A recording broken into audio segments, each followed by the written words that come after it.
Mungu atatupa neema kujijenga katika imani yetu au imani yako. Yapo mambo mengi yanayohitaji ujenzi. Mtu yeyote anayejenga nyumba anahitaji vifaa, anahitaji vitu ambavyo vinamsababisha ajenge. Ili ujenzi wake uishe, panataka kuwa na ukamilifu wa vifaa. Na ujenzi sio jambo dogo, ni jambo la gharama. Wako ambao wanaanza ujenzi bila kufanya tathmini, alisema Yesu. Wapo ambao wanaanza kujenga na wakamaliza. Wapo ambao wanajenga kwa muda mfupi kwa sababu walijiandaa mapema. Na wapo wanaojenga kwa muda mrefu sana na wakataabika na wakakata tamaa. Lakini neno la Mungu linatuambia mahitaji ya ujenzi. Haleluya. Ujenzi unaweza ukawa kujenga kimwili. Kama mtu anataka kujenga afya yake, atakula vyakula vya protini. Bwana Yesu asifiwe. Kama anataka kujijenga kwa ufahamu wake, atasoma na kadhalika. Sitaki kwenda huko. Lakini kujijenga katika imani iliyo takatifu sana kuna mahitaji. Mahitaji yake yanapatikana kwenye Zekaria 4 mstari wa 10. Zekaria 4 mstari wa 10 inasema mambo madogo madogo ndiyo yanayokamilisha ujenzi. Mambo madogo madogo ndiyo yanayosimamisha ghorofa. Vifaa vidogo vidogo vikiunganishwa kwa pamoja, hivyo ndivyo vinavyofanya ghorofa refu ambalo hata huwezi ukapanda mwenyewe kwa miguu, bali unapanda kwa lift. Haleluya. Usilione jumba kubwa limejengwa kwa spedi moja ya mchanga, jumlisha spedi ya pili, jumlisha spedi ya tatu. Usilione ghorofa kubwa la ajabu limeenda juu ukadhania lilikuwa kubwa. Limechukua cement particles ndogo ndogo zikaunganishwa kwa pamoja likawa jengo. Usilione ghorofa kubwa ukadhani ni la ajabu. Limewekwa nondo moja tu, lakini zile nondo zikaunganishwa na nondo nyingine. Kokoto moja ikaunganishwa na kokoto nyingine, kokoto zikawa nyingi, likaitwa ghorofa. Jamani, haleluya. Imani yetu inajengwa kwenye msingi wa mambo ambayo yanadhaniwa ni madogo madogo. Na hata imani inaharibiwa na mambo yanayodhaniwa ni madogo madogo. Hata wokovu unaharibika na mambo yanayodhaniwa ni madogo madogo. Vitu vinavyodhaniwa ni vidogo vidogo ndivyo vinavyoweza vikaharibu mambo makubwa. Bwana Yesu asifiwe. Bwana Yesu asifiwe. Haleluya. Mambo madogo madogo. Hebu mwambie jirani yako mambo madogo madogo. Watu wengi tunadharau mambo madogo madogo. Watu wengi kwenye uchumi tunadharau shilingi 500. Lakini 500 ukiwa na milioni 10 ikaondoka 500 haiitwi milioni 10 tena. Haleluya. Katika imani yetu yakipungua mambo madogo sana, mambo ambayo wewe huwezi kudhania ni ya muhimu, lakini hayo mambo yakiondoka, basi kuna matatizo yatatokea. Nasoma Zekaria 4 mstari wa 10, imeandikwa, maana ni nani aliyeidharau siku ya mambo madogo? Kwa kuwa watafurahi, nao wataiona timazi katika mkono wa Zerubabeli. Maana hizi 7 ndizo roho, hizi 7 ndizo macho ya Bwana yapiga mbio huku na huko duniani kote. Jambo analolisema hapa ni juu ya mambo madogo madogo ambayo naweza nikayadharau. Na vipo vidhambi vidogo vidogo, na vipo vitendo vyema vidogo vidogo ambavyo tunadhani ni vitu ambavyo havina nguvu yoyote. Tunaweza tukasema dhambi ni dhambi gani? Watu tukasema kuua, watu tukasema kuzini, watu tukasema uchawi, tukasema mambo mengi. Halafu tukaviacha vitu vidogo vidogo. Vitu vidogo vidogo ndivyo vinavyogharimu, vinaharibu mambo makubwa. Vitu vidogo havionekani kiurahisi wala havizingatiwi. Mtu anaweza akafanya jambo la kawaida tu, kama jambo dogo. Lakini ili jambo dogo linapoungana na jambo dogo na jambo dogo na jambo dogo, linasababisha madhara makubwa. Hata kama linaweza likaonekana dogo na wengine wakasema mbona ni jambo la kawaida, la udhaifu, la kawaida, ni dogo. Jambo hilo linapelekea kuharibu kabisa. Jamani, haleluya. Haleluya. Bwana Yesu asifiwe. Wakorintho wa kwanza 5 mstari wa 6, kwa utangulizi kabla sijaenda kwenye somo hasa, nisome utangulizi wa Korintho wa kwanza 5 mstari ule wa 6. Wakorintho wa kwanza 5 mstari ule wa 6, Biblia inasema hivi: kujisifu kwenu si kuzuri. Hamjui kwamba chachu kidogo uchachusha donge zima? Basi jisafisheni, mkatoa ile chachu ya kale, mpate kuwa na donge jipya, kama vile mlivyo. Hamkutiwa chachu, kwa maana Pasaka wetu amekwisha kutolewa kuwa sadaka, yani Kristo. Unaposoma maandiko haya, kujisifu tu. Kama mtu akisema namshukuru Mungu, nina watoto wazuri, jamani, ni dhambi. Lakini unatakiwa kuangalia, kwa sababu mwingine hana nini, hata huyo mtoto. Bwana Yesu asifiwe. Bwana asifiwe. Tayari umejisifu. Biblia inasema sio dhambi, lakini ni chachu kidogo. Bwana Yesu asifiwe. Chachu jumlisha chachu kidogo kidogo inachachusha donge zima.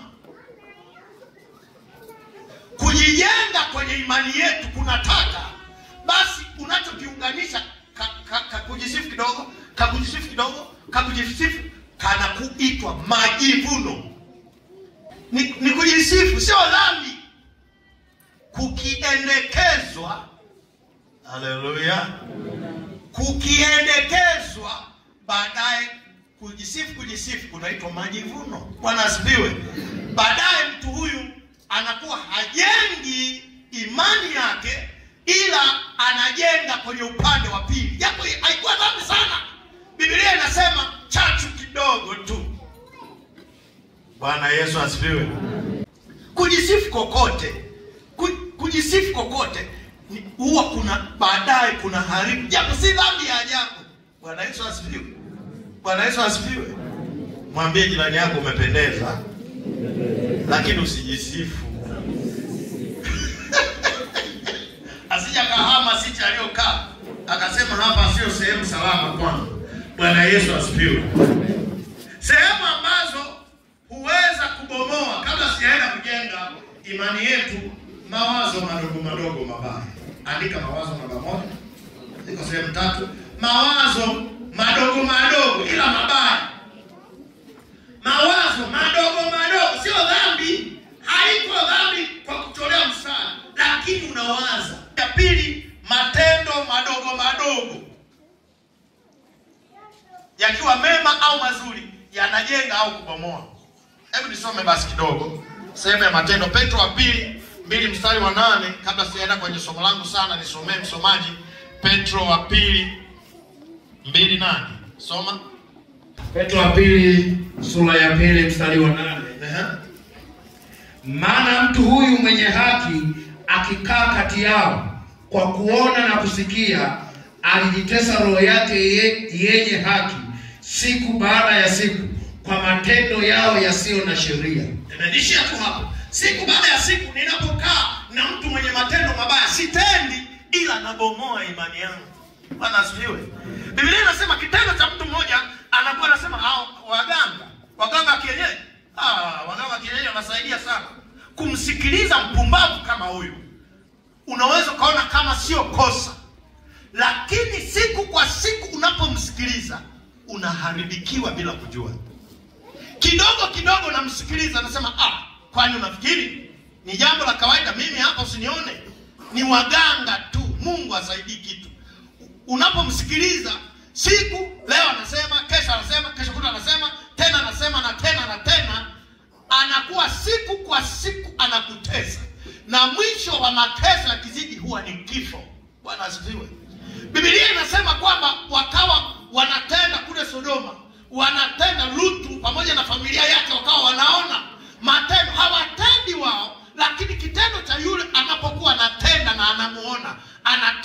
anamuona anafanya vibaya na anamuona kila wakati.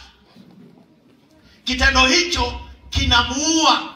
Anaanza na yeye kutesa roho yake, kutesa nafsi yake. Kitendo hicho kinamdhoofisha, ila haionekani, ila inakuwa siku kwa siku kwa siku kwa siku. Kuna neno madogo madogo, Yakobo 3:5, sitasoma hapo. Mwanzo 39 mstari wa 10 inasema ulimi una mambo makubwa sana umebeba, ujihadhari nao sana. Bwana Yesu asifiwe. Bwana Yesu asifiwe. Mathayo 13:32 Biblia inazungumza juu ya mbegu ndogo sana ambayo Yesu alifundisha, ambayo huwa ni mti mkubwa. Kitu kidogo tu hicho kitakugharimu. Ukishaona kuna jambo baya dogo, nasema hili ni dogo, ila mwenyewe unajua ni baya, ukiliendekeza, ukiendelea nalo, mwisho wake ni mbaya. Jambo baya lolote likatae, kwa sababu dogo baya dogo jumlisha baya dogo jumlisha baya dogo, baadaye yanaitwa mabaya madogo madogo, baadaye unakuwa uovu. Bwana Yesu asifiwe. Sasa tutakwenda kwenye somo langu sasa, ambalo nasema mambo haya manne ambayo tunayaangalia yanayoweza kufanya ujenzi wa imani yangu, na hiyo imani ikawa kama jumba kubwa lililojengwa juu ya mwamba. Na ujenzi huo ni mambo madogo madogo, sitaki mambo makubwa kuyasema, ni mambo madogo madogo ambayo unayaweza. Kwa asili Mungu amekupa uwezo wa kuyaweza, ila unayaona ni madogo madogo. Lakini some Mathayo 7 mstari wa 24 na 25 tunapoingia kuyaona haya mambo manne ambayo kwa leo tushirikishane, na Roho Mtakatifu ni mwaminifu atatusaidia kuelewa ili tusiangamie. Bwana Yesu asifiwe. Siku hizi kuna magonjwa mengi, na moja ya magonjwa hayo ambayo sasa wanasema yanahusisha vyakula. Sema vyakula. Bwana Yesu asifiwe. Na wengine wanaambiwa kwamba usile chakula cha kweli. Wanasema usile, lakini chakula kile haukula siku nini moja. Wanasema utapata sukari, hasa watu wenye umri umeongezeka, utapata BP, utapata nini, vidonda vya tumbo, sijui nini, magonjwa mengi mengi. Lakini wanatoa tahadhari kwenye vyakula. Vyakula hivyo sio vyakula siku moja. Vile ulivyokuwa kula kidogo kidogo, mafuta kidogo, chips, mayai kidogo, na unakula, wanasema baadaye una cholesterol, si ndio? Hii inatoka wapi? Mbona nilikula kidogo kidogo tu miaka mingi, baadaye jambo dogo dogo huwa linatengeneza jambo kubwa. Hata kwenye ulimwengu wa roho, kitendo cha kuwa unaendekeza mambo fulani, baadaye yanatengeneza jambo kubwa. Bwana Yesu asifiwe. Mambo madogo madogo, tutabia tudogo tudogo. Kudokoa mboga. Aniwaambie hawa. Jamani, haleluya. Ndugu zangu, Bwana asifiwe. Wangapi hapa maidokoa mboga wanyoshe mkono kama ni wa kweli? Mungu awabariki. Nyinyi wote mmedokoa mboga. Bwana Yesu asifiwe. Nyinyi mnaolala hapa sio nyumbani. Hapa ni kanisani. Bwana Yesu asifiwe. Bwana asifiwe. Bwana Yesu asifiwe. Amina. Nani ambaye ni mkweli nitamuuliza? Alidokoa na alisema sio mimi. Anyoshe mkono. Ila ole wenu mkawachape. Hapa tuko kanisani. Joseph. Kwa nini ulisema njoo? Aliogopa atachapa. Aliogopa tu kuchapa, lakini kweli alidokoa. Sasa kitendo cha kudokoa mboga na kukataa kikiwa endelevu ni ujambazi. Bwana Yesu asifiwe. Kitendo cha kudokoa mboga ni mazoezi ya utekaji wa magari. Hicho kidogo kidogo, baadaye kinajengewa ujasiri. Anakuwa jasiri, anasema anaogopa kuchapwa. Baadaye anamaliza form 2, form 4, baadaye haibi mboga tena, anaenda kuchongesha funguo za chumbani kwa mama. Bwana asifiwe. Baadaye anaingia anaingia anafungua chumbani anaiba hela. Siku nyingine mama hana hela, anafikiria rafiki yangu wale wana hela, kwao walisema hela wao wanapita chumbani, hebu nikachonge funguo. Jamani, huyu si mwizi tayari? Lakini alianza kidogo kidogo, aliiba mboga. Jamani, mambo madogo madogo. Jamani, kuiba mboga ni jambo la ajabu. Mimi nimewaiba. Nani ambaye hajawahi anyoshe mkono mbele yetu? Wale waiba kama mimi wakiwa wadogo. Kwa sisi wote tulikuwa majambazi watarajiwa, lakini Bwana ametusaidia. Haleluya. Bwana asifiwe. Na nisome kitabu kile cha Mathayo 7 mstari wa 24, Yesu alipokuwa akifundisha. Basi kila mtu asikiaye hayo maneno yangu na kuyafanya atafananishwa na mtu mwenye akili aliyejenga nyumba yake juu ya mwamba. Mvua ikanyesha, mafuriko yakaja, pepo zikavuma, zikaipiga nyumba ile, isianguke, kwa maana misingi yake imewekwa juu ya mwamba. Bwana Yesu asifiwe. Yesu alikuwa anazungumza na watu wenye nyumba, wanaozijua nyumba. Jamani, nyumba tunazo, lakini kiwango cha ujenzi ulichotumia, mafuriko, dhoruba, matetemeko ndio huwa yanasema. Tukiwa hivi tumeokoka wote ni wa kiroho, wote tuko salama, wote tunaenda mbinguni, wote imani zetu ni thabiti.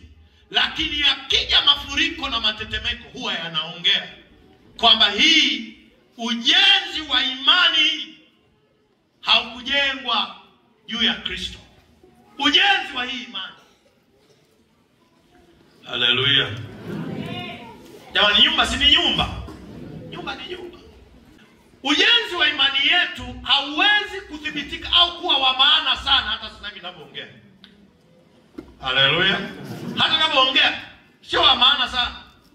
Lakini umaana ni wakati wa mafuriko ya imani, matetemeko ya imani, vita ya imani, kubomoa imani. Ndio itaanza kuonekana hii imani ilikuwaje? Mbona inadondoka tu? Yesu anafundisha kusikiliza anachosema. Bwana Yesu asifiwe. Si unanielewa kidogo? Bwana Yesu asifiwe. Imani yetu, kila mtu hapa ana imani, lakini tunasubiri wakati wa mitikisiko, wakati wa matetemeko. Sehemu ya kwanza, namba 1, mambo yanayohitajika katika imani ili kuijenga imani. Namba 1, andika ibada. Namba 1, ibada. Jambo ni jambo dogo, sio kubwa la ajabu. Ibada. Bwana Yesu asifiwe. Bwana Yesu asifiwe. Ibada. Ibada gani? Kuwa na bidii. Mwambie jirani yako, kuwa na bidii katika ibada kunaijenga imani yako. Sasa anayeenda ibada zote, asiyeenda, tuko nini? Sawa. Ni kama kionekani kitu ni kama hakuna kinachoonekana. Jamani, kweli sio kweli? Ni kama sawa tu. Mwingine ahadi hata Jumapili zinapita 5, mwingine 2, mwingine anakuja Krismasi mpaka Pasaka. Halafu anategemea imani yake itakuwa vile vile. Haiwezi kuwa vile. Katika ibada kuna mengi yanatokea. Bwana Yesu asifiwe. Katika ibada unaonana na watu wanaokuudhi. Si kwamba eti tunakutana hapa tuko watu wengi halafu hakuna anayekuudhi hata siku moja. Ni uongo. Unakutana na watu wanaokupenda. Ibada inajenga imani ya mtu kuwa imara. Kitendo cha kuwa na nidhamu katika ibada. Nidhamu katika ibada. Tuna ibada Jumanne na Alhamisi, saa 1 na dakika 30. Katika masaa 24 yote, hata saa 8 usiku nenda kafanye shughuli zako na nini. Lakini katika wiki nzima, Jumatatu fanya yote kama sio kijana. Jumanne saa 1 na dakika 30. Bwana Yesu asifiwe. Bwana asifiwe. Mtu mmoja aliniambia, unajua nikiokoka wokovu unaleta umaskini. Nikamwambia kwa nini? Akasema kila wakati ibadani. Nikamuuliza wewe hujaokoka? Akasema ndio. Una magorofa mangapi? Si hujaokoka. Kumbe wokovu unarudisha maendeleo nyuma. Saa moja inarudisha maendeleo nyuma. Nikamuuliza wewe unaenda pale kucheza draft, unachezaga muda gani? Sasa 3 4. Anaenda kuangalia watu kingi, super spin, anaangalia. Ila wokovu unarudisha maendeleo nyuma. Nikuulize hata wewe, muulize jirani yako, saa 1:30 inarudisha maendeleo nyuma? Ukichukua masaa 24, ukitoa saa 1:30 ni masaa 22:30. Kwa masaa 22:30 yanaharibiwa na saa 1:30. Ni kweli ni uongo? Huo ni uongo. Sio kweli. Na biashara wananiangalia kwamba sasa wateja kama ndio wanapitaga muda wa ibada. Nasema hivi, sio kweli. Kwa sababu siku moja utaumwa, utalazwa miezi 3. Kwa sababu uhai wako na afya yako inatoka kwa nani? Kujenga imani yako wewe mwenyewe binafsi ni kuwa na juhudi katika ibada. Kuwa unajibidisha katika ibada. Kuna mambo yasiyosemeka, madogo madogo hayaonekanaki. Hatuji hapa kumsifu Mungu tu, hatuji kutoa sadaka tu, tunakuja, kuna mambo madogo madogo yanajengeka kwenye imani. Kuchukuliana, kusameheana, kubebana kunatokea kwenye ibada. Mkiwa ibadani, unapokaaga wewe anakaa mwingine, kisha kikwazo kidogo. Bwana asifiwe. Unapopapenda amekaa yeye, huwezi kusema toka, kuna jambo unalifanya. Jamani, Bwana asifiwe. Bwana Yesu asifiwe. Bwana Yesu asifiwe. Bwana Yesu asifiwe. Wakorintho wa pili 11:19. Nilimuuliza ndugu moja, tumeanzisha ibada ya kwanza ili kuwasaidia ndugu zetu, nayo anashindwa. Ya Jumapili moja ya asubuhi hawezi, anasema yani muda ule nimegundua ndio wenyewe. Huo ni uongo. Tabani bado mnanipenda, mmenichukia? Maka nimeona kama kuna wengine wanataka kusema kwa be. Hamna. Ukweli uko hivyo hivyo. Wakorintho, nasema Wakorintho wangapi? 11 mstari wa 19. Biblia inasema hivi. Ninyi kwa kuwa mna akili mnachukuliana na wajinga kwa furaha. Bwana Yesu asifiwe. Ninyi kwa kuwa mna akili mnachukuliana na nani? Kwa furaha. Ukisha kuwa katika ibada, una uwezo wa, yani mmeokoka, lakini kuna watu wengine ni wajinga. Bwana asifiwe. Bwana asifiwe. Siyasema wewe kanisa nini na nani? Ndio wajinga. Msije nikapigwa kwa mawe. Maana kuna emergency door hapa. Unajua wataalamu wa majengo walidesign kwamba mtumishi anaweza kuleta neno linaloweza kuwahamasisha watu kumpiga. Kwa hiyo wao wanaweka emergency door ili mimi siyasema, anasema ninyi kwa sababu mna akili ndio maana utaweza kuchukuliana na watu wajinga. Biblia inasema kwenye kitabu cha Mithali 3, inasema umche Bwana, jiepushe na uovu, ndipo utakapopata akili njema. Bwana Yesu asifiwe.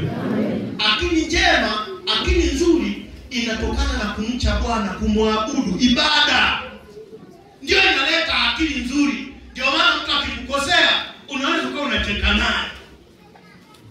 Kama huna moyo wa ibada, huwezi kucheka na mtu aliyekuudhi. Mnacheka mnagonga, oh haleluya. Anasema, ya huyu jamaa, mbona ananichekea wakati nilimkosea, nimemfanyia ukorofi, halafu baadaye anakukumbusha. Siku moja tulikuwa na Anderson Iliandala Shemasi wa Ramadhani. Bwana asifiwe. Nisamehe, nitafumba mafumbo sitamtaja. Tulikuwa barabarani naendesha kigari, nimepakia mahindi ya Anderson. Alisema niende nikamsaidie shambani kwake, nikampakilie mahindi na kipika. Bwana asifiwe. Nikiwa njiani naendesha kipika, tuko na Liandala, kufika Mdandu nikasimamishwa na polisi. Bwana Yesu asifiwe. Bwana asifiwe. Yule polisi akasema walete leseni, nikampa. Akasema nini, nikampa. Akaniangalia usoni, akaniambia leseni yako sikurudishi. Anaona kama leseni yangu. Bwana, afande, nimekukosea nini? Afande, nisamehe, siwasemi vibaya. Nimekukosea kosa gani? Akasema nipe 20,000. Nikasema okay sawa. Lakini niambie kosa ndio nikupe.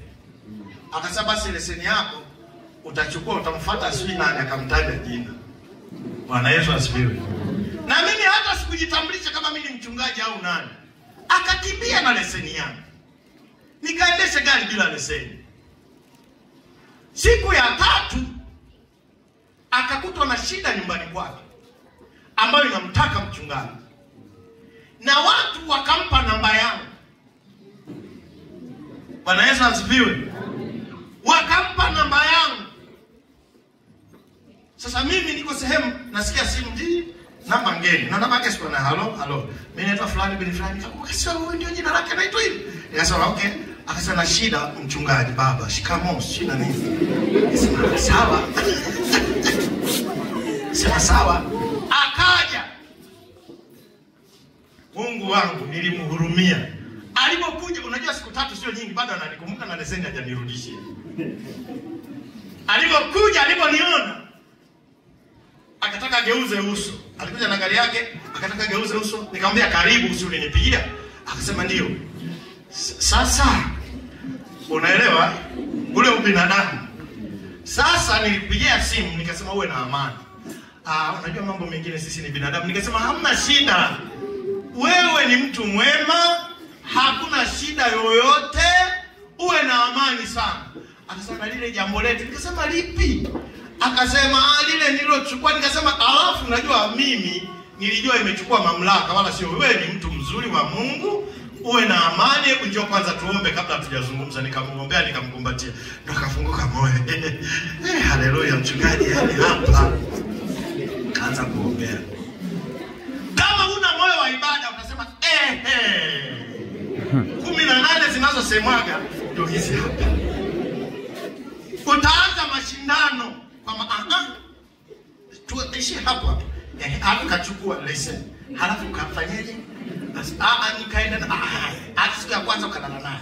Na ya pili halafu ukawa unanifikirieje? Halafu ulifikiri kwamba mimi ni mtu wa aina gani? Si ndio naenda huko? Bwana Yesu asifiwe. Bwana Yesu asifiwe. Akasema hivi na hivi, akahudumiwa kwa upendo, akafurahi sana. Lakini jambo lenyewe lilikuwa ni kuchukuliana na watu wajinga. Bwana Yesu asifiwe. Yule hana utu, hana upendo, hana huruma, hanihurumii mwenzie. Nimeenda kumsaidia Aliandala, hata hakunilipa hela, nilienda kufanya kazi ya Bwana. Naenda kumsaidia shambani kwake, amevuna mahindi. Anasema sina namna kusafirisha mahindi. Nikasema na muda, hebu mpendwa tutiane moyo ndio tunarudi na mahindi ya Aliandala. Leseni wakanyang'anya. Nimeenda kufanya kazi ya Mungu. Nikasema huyu bwana hajui hivi, hii ni kazi ya Mungu, lakini Mungu ni mwaminifu. Aliniletea aliyetupa leseni. Haleluya. Huyu hapa. Sasa unaweza usipoangalia mtu akifika ibadani ndio Mungu amekuletea. Hata kama ana mambo mengine sio. Kama una moyo wa ibada ndio unamleta sasa pamoja, halafu unachukuliana naye. Huo ndio unaitwa wokovu. Bwana asifiwe. Bwana asifiwe. Anasema ninyi mna akili kwa sababu mnachukuliana na watu wapumbavu ambao wanafanya vitu vya ovyo ovyo. Na watu wanaofanya vitu vya ovyo ovyo wanatakiwa wawepo. Kama hawapo, akili yako haiwezi kuonekana. Inatakiwa wawepo wanaofanya tofauti tofauti. na wewe ndio unawatia moyo, unawainua. Sasa wewe usijifanye una akili kwa makusudi. Mimi si ndio wale waliosema ambao hawana akili. Mimi ndio niko kwenye kundi la wale ambao hawana akili ili wao wananichukulia. Hakuna hiyo. Bwana Yesu asifiwe. Bwana Yesu asifiwe. Luka 19 mstari wa 17. Lakini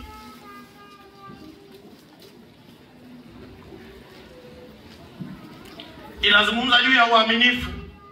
Ibada inamsaidia mtu kuwa mwaminifu kwenye mambo mengi sana. Inamfanya kuwa mwaminifu. Kuchelewa ibada mtu anaona ni dhambi kabisa. Ibada ilitakiwa ianze kama ni Alhamisi, itakiwa saa 10 kamili. Saa 10 kasoro 3-4 yupo kanisani. Mwamba we imara, ni mwaminifu. Ni mwaminifu. Binti asiyejua kwamba yeye ni mama, kwamba yeye ni binti, ila ni mama anayefuata, halafu ni bibi wa wajukuu, basi asipojua hilo ataharibikiwa. Mtu aliyeokoka asiyejua yeye kwamba ni mtumishi wa Mungu, yeye yote aliyeokoka ni mtumishi wa Mungu, ana jambo la kufanya kwenye ufalme wa Mungu. Yeye anachotaka awe mzee wa kanisa, awe mchungaji, awe nani, ndio anaanza kusema mimi ndio mtumishi. Hapana, utumishi unaanza pale kwenye uaminifu. Wakati anapojizoesha kuwa mwaminifu, ndivyo atakavyokuwa mtu mzima baadaye, atakuwa vizuri sana. Kuna wamama wazuri na wamama wa hovyo. Sababu kuna wababa wa hovyo na wababa wazuri. Sababu nyingi ni misingi walikotoka. Alijenga vibaya. Bwana Yesu asifiwe. Rafiki yangu aliniambia hivi, tulikuwa tunafanya biashara, tunasafiri wote, akaniambia, "Sipi unazidisha mno kwenda ibadani. Watakuwa nakuibia pumba." Tulikuwa tunauza na pumba. Bwana Yesu asifiwe. Sasa watakuibia. Lakini mimi moyoni mwangu nilikuwa naona mchungaji anatuambia kuwa na bidii. Nikiwepo tu lazima niende ibadani. Bahati nzuri au mbaya, wote tukawa wachungaji. Bwana asifiwe. Bahati nzuri au mbaya, wote tukawa nani? Wachungaji. Mwenzangu hajazoea kabisa kushiriki ibada zote, halafu ni mchungaji. Unajua, ukiwa mama uliyezoea kula kwa watu, hutaki kupika tangu binti wako, utakuwa mama na hata watoto nyumbani, anaenda kula kwa jirani. Anasahau yeye ni mama. Bwana asifiwe. Na alikuwa anapenda kucheza draft pastor. Tangu tuko kanisani, king, super, force king, kila wakati. Ndio mambo yake. Sasa tumeendelea, mara ibadani haendi, mara nini. Siku moja akawa mchungaji. Unajua uchungaji ni kama kikohozi. Kama utakoa utasema lakini lazima kitoke. Huwezi kukwepa. Na kuna mambo ambayo Mungu alivyoyaweka yeye mwenyewe kwenye ufalme wake, anajua yeye mwenyewe. Hakuna anayejua. Siku itatokea huyu hapa. Bwana asifiwe. Siku ya ibada anacheza draft. Force king. Force king. Washirika wanarudi kanisani, wanakuta mchungaji tena nje ya kanisani anacheza draft. Pastor, ibada.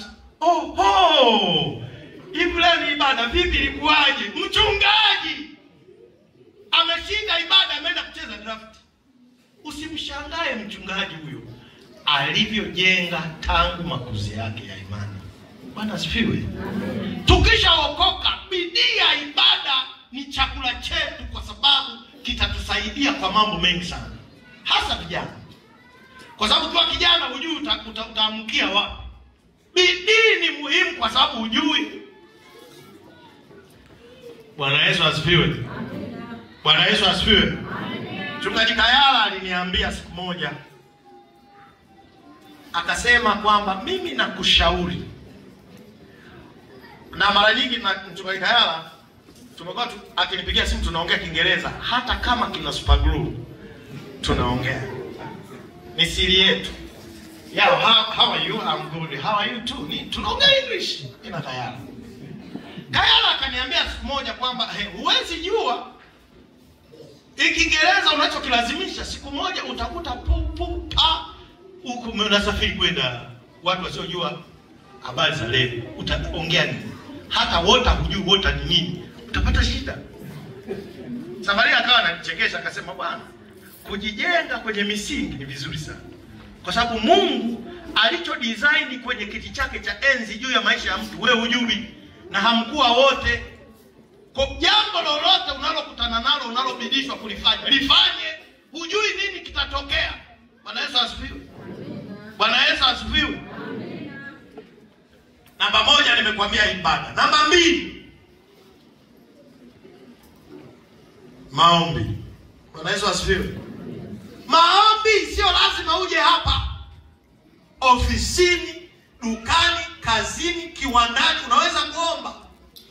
Weka nidhamu yako ya maombi kwamba muda fulani ni muda wa Mungu. Bwana Yesu asifiwe. Inakujenga kwenye imani yako kwamba saa 7 kamili mpaka saa 7:20 sipokee mteja, nafunga ofisi. Baba anakuja kwako. Mungu anajua saa ile huwa unakutana naye. Mungu anaelewa. Unapokea hela kwenye duka lako, nyingine za chuma ulete, hazina nguvu. Wewe huendi kwa mganga. Wewe ibadani una bidii. Halafu nasema Mungu atalinda. Atalinda nini? Wachawi wapo wamejipanga wanazitafuta hizo hela. Na wewe unafanya kazi, unakusanya hela, unazijua hela zilikotoka. Bwana Yesu asifiwe. Muda mwingine ni muda wa maombi, kwamba muda huu hivi ikifika saa 7:10, ana dakika 10, hata 10 tu. Heshima tu kwa Mungu, dakika 10 huwa haongei na mtu huyo. Bwana Yesu asifiwe. Alinisimulia mama alipokuwa akifanya kazi benki. Alikuwa na muda wake wa maombi. Na nilikuwa namhurumia kwa sababu alikuwa anaenda kuombea chooni. Kwa sababu mahali popote pa kuombea yuko pale, sio hela zimefanya nini muda wote. Lakini akikumbuka muda wake na Mungu, anawaza atafanyaje. Kwa anatakiwa aseme, aweke pale kama yuko dirishani, aseme nimefunga, halafu anaenda chooni anaomba.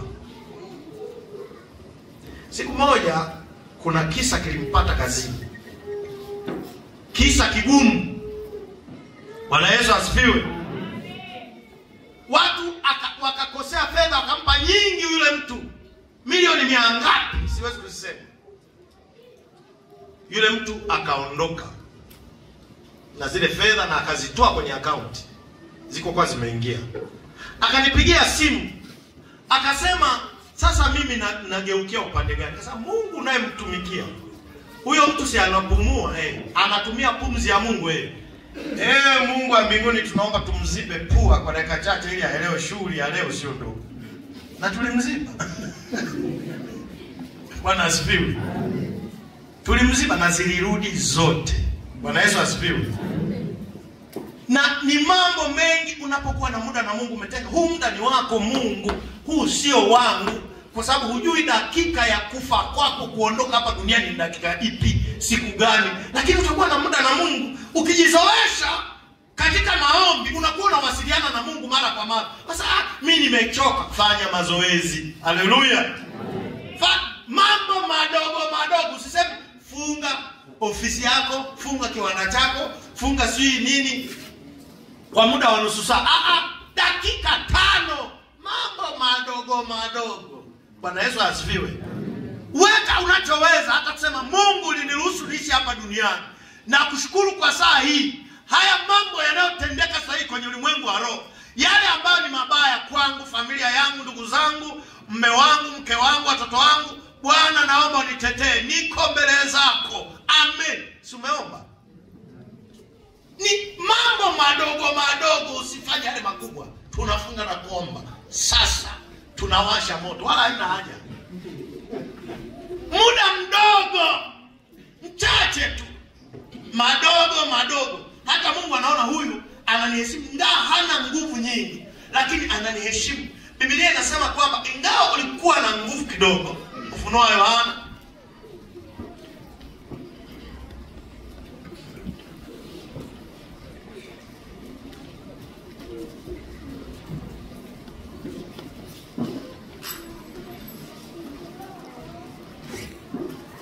naruka haya maandiko, natafuta hilo andiko nilione. Ufunuo wa Yohana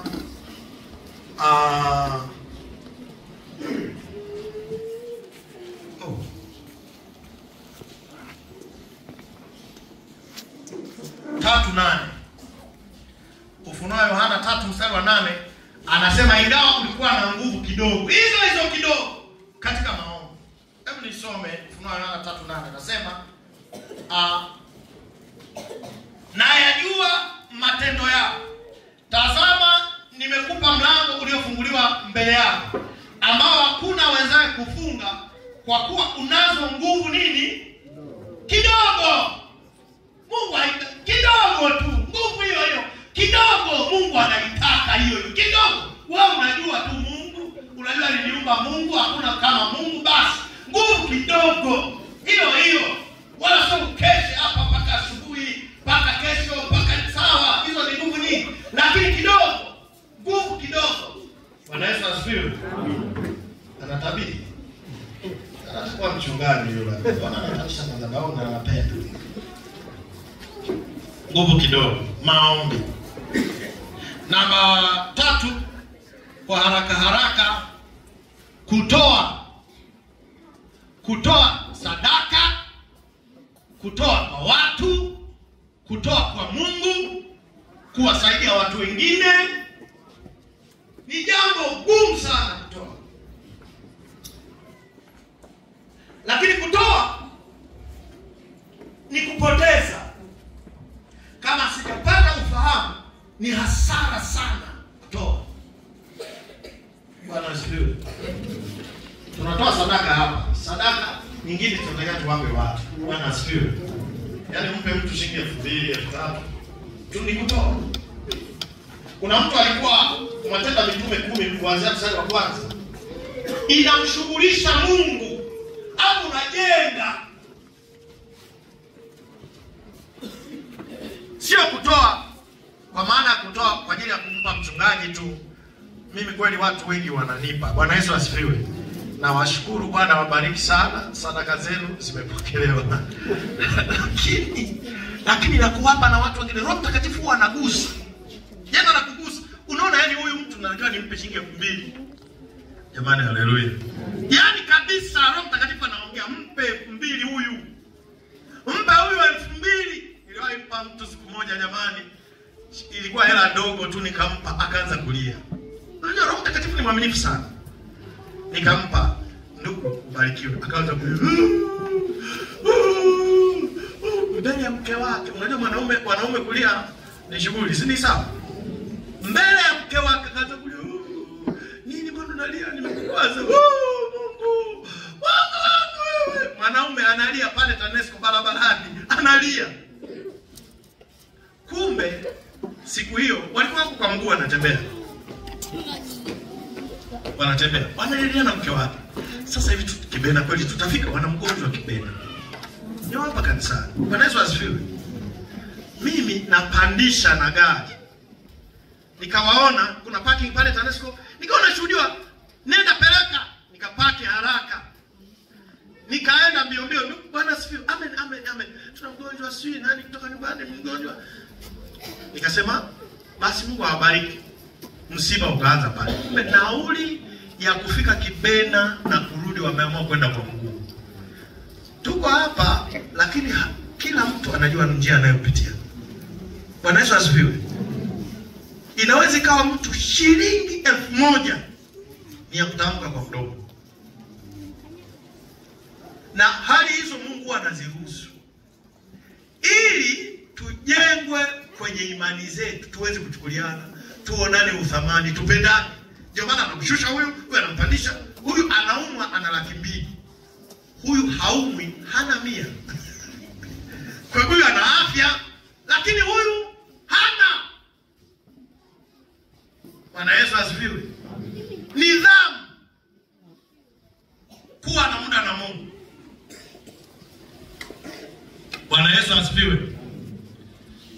Yesu asifiwe. Maombi. Matendo ya Mitume nimesema. Matendo ya Mitume 10. Matendo ya Mitume 10. Mstari wa kwanza. Palikuwa na mtu Kaisaria jina lake Kornelio, akida wa kikosi kilichoitwa Kiitalia, mtu mtaua mchaji Mungu yeye na nyumba yake yote. Naye alikuwa akiwapa watu sadaka nyingi na kumuomba Mungu daima. Akaona katika maono waziwazi kama saa 9 mchana malaika wa Mungu akimjia na kumwambia Kornelio. Akamtazama sana, akaogopa, akasema kuna nini Bwana? Akamwambia sala zako na sadaka zako zimefika juu na kuwa ukumbusho mbele za Mungu. Sasa basi peleka watu Yafa, umuite Simon aitwaye Petro, yeye ni mgeni wa mtu mmoja jina lake Simon, mtengenezaji wa ngozi, ambaye nyumba yake iko pwani. Atakuambia ya kupasayo kutenda. Pointi niliyokuwa nataka, atakuambia. Sio kwamba yeye alikuwa anamuuliza Mungu, Mungu niambie ya kupasayo kutenda. Sadaka zake zikafanya sasa Mungu amuelekeze ili aione mbingu. Kwa sababu anamcha Mungu kimakosa, anatoa sadaka zinapotea, lakini kuna maelekezo kutoka kwa Mungu. Jamani, haleluya. Kuna maelekezo. Mungu mwenyewe anatuma malaika, nenda kutoa sadaka, si tu madhabahuni, lakini kwa watu pia. Na si fedha nyingi. Sio kwamba wale watu mimi niliwapa hela nyingi, niliwapa shilingi 5,000. Jamani, 5,000 ni hela ya ajabu? Hapana. Lakini yeye aliona ni kama pesa nyingi kulingana na hali waliokuwa nayo, wanahitaji shilingi 1,000. Nikawapa shilingi 5,000. Na sikuwa na hela ila nasukumwa, nikawapa 5,000. Wakalia machozi. Mungu huwa anataka kutufanya imani zetu zijengeke, ziwe imara kwa kutenda matendo fulani. Uwezi ukaanza kujenga gorofa kwa maneno au kujenga nyumba kwa kusema. Ni kuchukua mchanga, kuuchanganya na simenti, ni matendo. Bwana Yesu asifiwe. Yale matendo ndio yanasababisha jambo linaloonekana ili hapa. Na katika Mungu kuna mambo ya kutenda. Bwana Yesu asifiwe.